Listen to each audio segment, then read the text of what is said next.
Welcome to the ISF podcast from the Information Security Forum. I'm your host, Tavia Gilbert, and I'm glad to welcome you back to our program, featuring cutting-edge conversations with business leaders and creative luminaries, tailored to global security professionals. Today, we're bringing you a conversation between Steve and ISF analyst Dan Norman. Steve and Dan discuss the overall direction of the security profession in the current climate and how to build a team and culture to promote secure practices throughout your organization. Thank you for joining me. Joined today by Steve Durbin at the ISF, and today we're going to be covering some of the key findings from our recent ISF deliverable, Human-Centered Security. So, Steve, we started this project at the beginning of lockdown, and we've really seen a change in rhetoric in the media and an acceptance of talking about topics like people, psychology, mental health, stress management, all in the sphere of security. We're seeing now this becoming an important topic in the media. Why do you think that organizations in particular are paying close attention to this topic, to human-centered security? I think one of the things about it, Dan, is that when an organization traditionally has looked at security, it's tended to focus perhaps a little bit more on process, on technology. And what the lockdown has done is really shine a spotlight on the fact that there's another component to that, which is people. What we've seen with people working remotely is that we don't have, or as an organization anyway, we don't have the level of perceived control that we might have had before if they were in an office, if they were using standard corporate equipment, because they could be coming into our corporate systems using their home equipment, for instance. They could be using mobile devices. And so the whole environment has changed very significantly. And so we also have to begin to think about just the health of the individual too, because that impacts, I think as came out in the report, that impacts hugely the way in which they then come to technology, the way in which they come to do their job. And we've often sort of joked about, somebody having a bad day and all of that kind of thing. But I think that a lot of the research, certainly that you looked into as part of the program that you were putting together, really did point to there being links between the way that people feel and their ability then to implement security practice, whether it be good or just what they were used to. So I think a whole variety of different things have happened. In our ISF survey, almost 70% of respondents said that people were the highest priority out of people, process and technology. If our members think this, then why do you think that budget for people-related initiatives receives so little investment? I think that the people piece has always been a real challenge for security, because we do things as people. We're not predictable. I think back to the insider threat report that we produced some while ago now. And we talked about people fitting into different categories of insider. They could be a negligent insider, they could be a malicious insider, they could be an accidental insider. If you drill down into that, you've got all sorts of different elements of people behavior that's in there. So it's very difficult to prove effectiveness, to demonstrate that return on investment. And I think security awareness in particular has probably had some really bad press in the past because you can't measure that return on investment. Whereas with some other things, of course, if we're talking about technology, much easier to do. No, I completely agree. I think another point here is about the perception of human-centered security, of psychology and culture.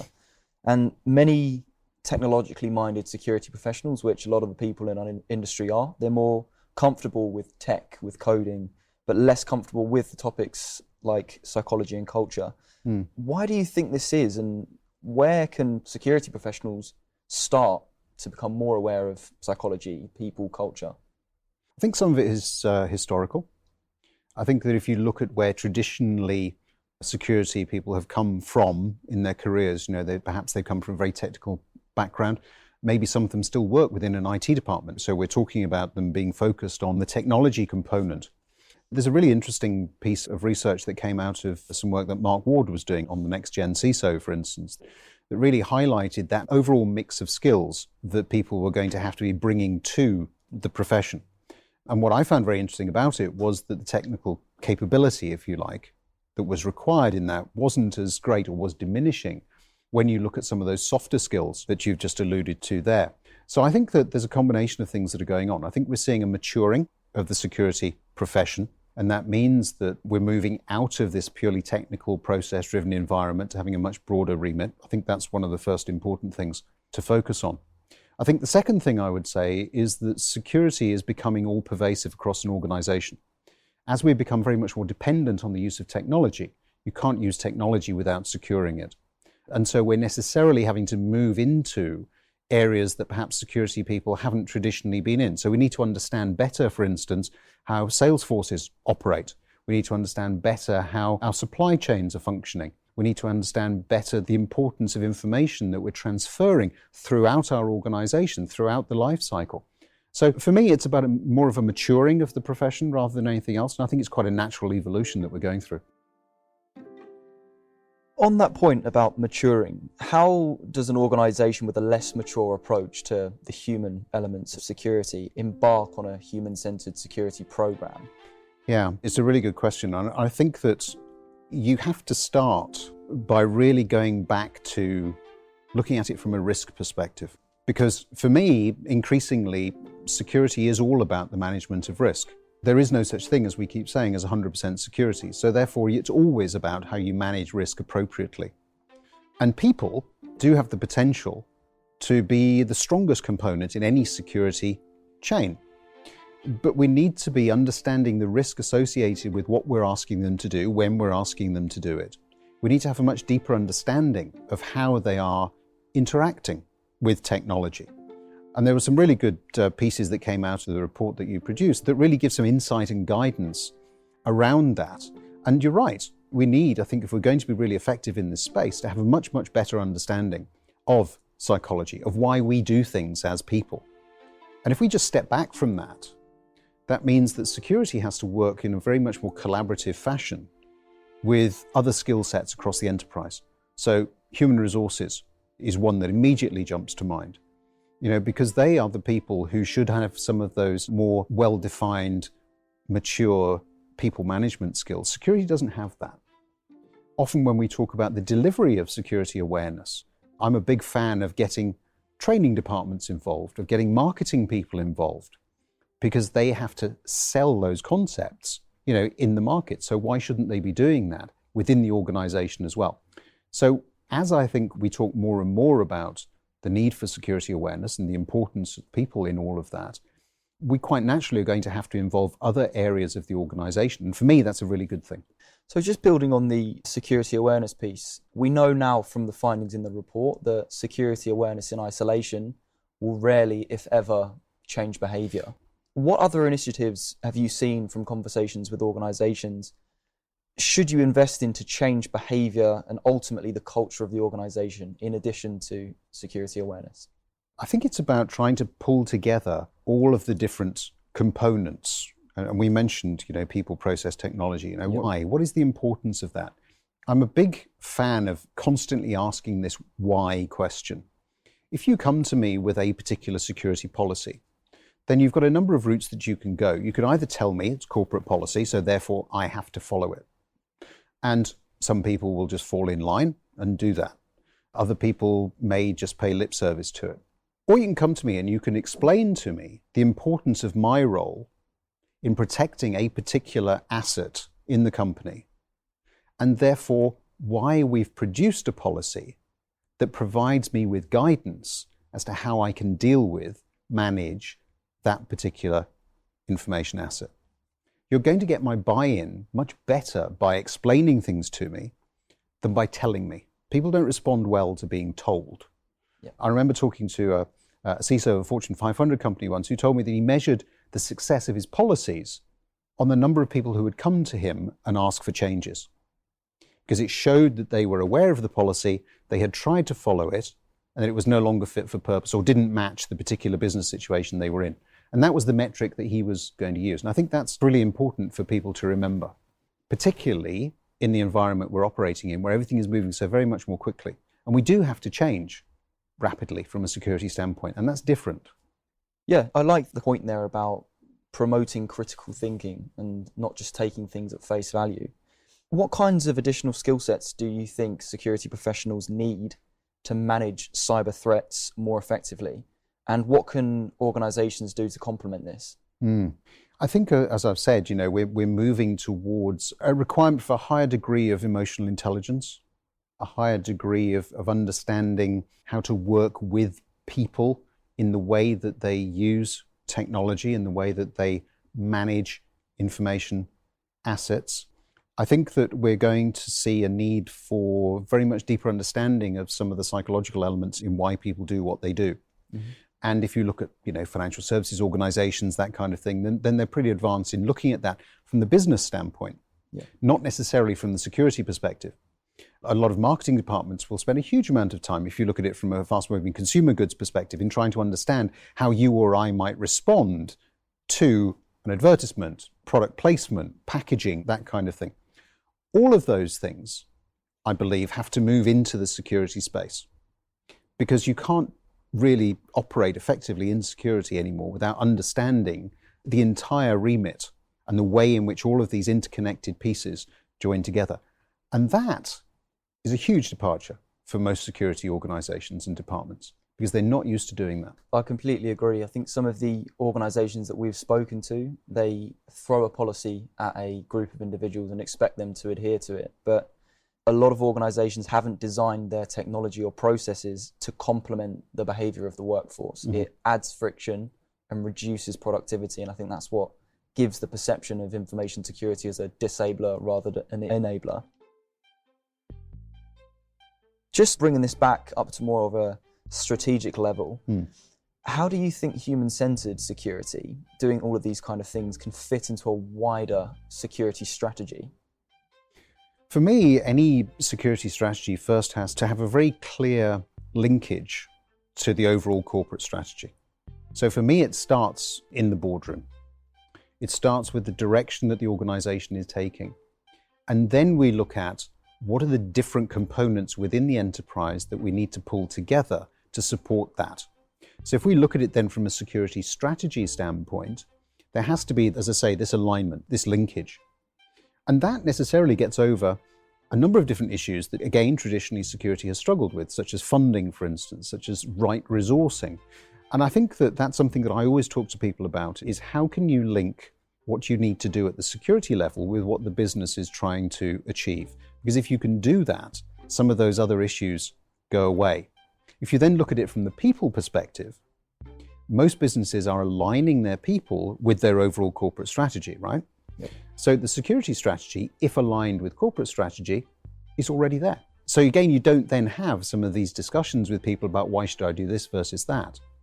And if you then can translate security strategy into people-centric processes, to your earlier point, that reflect the way in which you or I go about doing our jobs, you've already made a huge step forward in terms of how security is going to be perceived and implemented across the organization.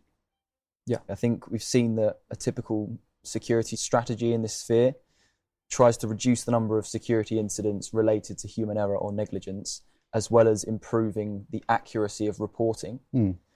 So in terms of those two key strategic moves for security, what tangible suggestions have you seen in the paper or in conversations with CISOs that you've had that can help improve employee management of cyber threats? And what do you think organizations need to do to enhance the skill set of its workforce? Yeah, I think that when we look at cyber threats in general, and particularly over lockdown, we've seen an increase in things like phishing. Yep. We've seen an increase in denial of service attacks, ransomware, that have been dropped into organizations through perhaps emails and that kind of thing. So, as I'm just talking, you can begin to see that people are at the center of that because somebody somewhere has clicked on something that they shouldn't have. So how do you manage the threat? Well, again, you have to go back to really thinking about how people are using technology, about giving them some very clear guidelines as to what they can do. And it's not just about telling people not to do something. One of the things that always strikes me when I talk to an organization is that they might say to me, we've got a policy that says, you shouldn't click on something. If you think it looks suspicious, it probably is, don't click on it. And my immediate question is then, well, what do I do? If you've told me not to do something, what am I supposed to do? And the answer, of course, is you need to provide them with the contact, where they need to go so that they can have the problem resolved. And so we very often forget that piece We're very good, I think, at telling people what they shouldn't be doing. But to be much more effective, we need to flip that. And we need to be telling them what they can do so that they can respond appropriately. And we need to make it easy for them as well to do that. So I think there are a number of things in there. It is about us understanding what the key risks are to our business and therefore what sort of threats we need to be highlighting.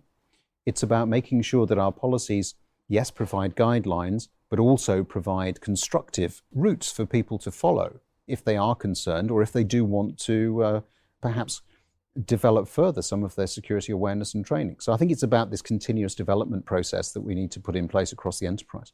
I know this is mostly focused on the people element today, but it's kind of impossible to get away from talking about the role of technology in this problem.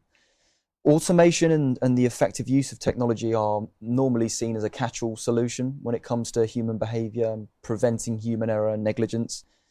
However, in your opinion, what role does technology have to play in mitigating the risks posed by human error? I think that technology does have a huge role to play. I think that, I get very excited about artificial intelligence, particularly for some of the, what I would call more mundane security aspects. So, network monitoring, for instance. Machines are very good at that sort of thing. People are not so good at it because we become tired. So I think that as I look forward, the sort of world of security will evolve into us using technology, artificial intelligence in particular, I think, to do those sorts of things, the more mundane, freeing up time for people to do some of the other elements that are much higher value, much more interesting to us. And I think that that does a couple of things. It also solves, partly anyway, the skill shortage, because we're able then to direct human resources into appropriate areas and allow machines to do what they're good at. I'm not of the view that the machine will replace people entirely. I don't see that happening. I do think, though, that we'll get to a position where, and we're starting to see it already with larger organizations, where there is a clear division of labor, if you like, between what the machine is good at, what the people are good at. And as long as we get that right, and that's going to be a lot easier to say than to do, but as long as we can get that bit right, then I think we're moving in the right direction. So just building on that, it seems you've got quite an optimistic view of where we're going, but the statistics are quite damning when it comes to human error and negligence. I think it was 88% of all security incidents in 2018 were down to human error. That's jumped up to 90% this year. Where do you think we're going with this? Are we getting any better or any worse? And what do we have to do? What do organisations have to do to reduce those statistics? I think that data is a wonderful thing. And I think that it's quite possible to reach all sorts of conclusions based on an analysis of data. But you often have to go much deeper than that. You have to ask the question, why are these things increasing? Is it because our use of technology has increased exponentially? So if I think about myself, I'm in the course of a normal day, I'll probably use at least 4 or 5 different pieces of technology to access corporate information systems and do other things. So I think that there's a reason why things are increasing. We're also getting better at measuring. If we're measuring more effectively, we can begin to point at where the problems might lie. So I see that increase in data, in the information that's being provided to us, as being very instructive as to how we then go forward and produce the right levels of awareness, training, and support to people in that regard. And I think that the more information we're gathering, the better equipped we are to understand where there are commonality of failure, for instance. So we can begin to do analysis around the time of day that some of these things take place. And let's be fair, cyber criminals are already doing that. They know what a good time of day is to try and send you an email where they want you to click on it. Yeah. So they've already done that work. It's time for the good guys to start doing something similar. Yeah, I completely agree. I think the attackers have been attacking these innate psychological vulnerabilities that we've had internally. Organizations can use psychological techniques to target those similar internal processes, but for good. Steve, I just want to thank you for your time today for discussing this paper. Report number 1, the Addressing Psychological Vulnerabilities, is available for download, as is the second paper, the Positively Influencing Security Behaviour. So we would recommend downloading both if you haven't done already, and you'll be able to see far more of the content. There's a lot of psychological theory in there that complements our ISF solutions. So please do download and read when you get some time to do so. But thank you very much for joining myself and Steve. And Steve, thank you very much for your time today. Thanks, Dan. Thanks for listening. Next week, we'll be back with a conversation with Steve and Thomas Earle, a best-selling IT author and the founder of Architura Education, which offers vendor-neutral training and certification programs. Steve and Thomas will discuss how to resolve the skills shortage, the purpose of vendor-neutral training, the coming disruption of digital transformation, and more. Here's a preview of that conversation. If you have highly qualified individuals that understand not just current security measures, current cybersecurity practices, preemptive practices, but also understand where all this is going in the next year or two, and can then consult and advise on how a given project can be rolled out to ensure an acceptable level of risk, an acceptable level of security controls, while still meeting business goals, while still getting the necessary budget and support, then it can move ahead. And I think that is something that organizations sometimes overlook now because they are too concerned about keeping up with their competitors just in terms of automation adoption in general. We look forward to bringing you the full conversation. In the meantime, we invite you to tune into our catalog of video and podcast episodes, all of which you can find at securityforum.org. We invite you to follow the audio feed wherever you get your podcasts, and we'd be so grateful if you'd recommend us. Growing our subscriber numbers helps us reach new audiences and helps us continue to bring you these timely discussions. Join in the conversation on our LinkedIn page by searching CEO Steve Durbin or Security Forum. You can also directly download from ISF's website the research, practical tools, and guidance that we discuss in conversations like these. The ISF podcast is produced by Talkbox and Tavia Gilbert. Music by Alexander Filipiak. Associate producer Katie Flood. Mix and master by Brian Barney. Thanks for listening.